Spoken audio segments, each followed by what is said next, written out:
Kwa nini unatakiwa usikate tamaa kujiunga na JWTZ?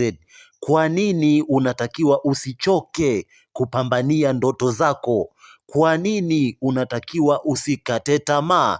Bwana, jibu ni rahisi. Hakuna anayejali.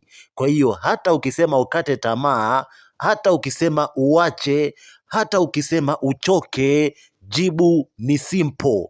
Hakuna mtu anayejali kuhusu hilo. Eti kwa nini ukate tamaa? Kwa sababu moja ya fursa ambazo zinapatikana JWTZ, kuna kitu kinaitwa opportunities za career growth.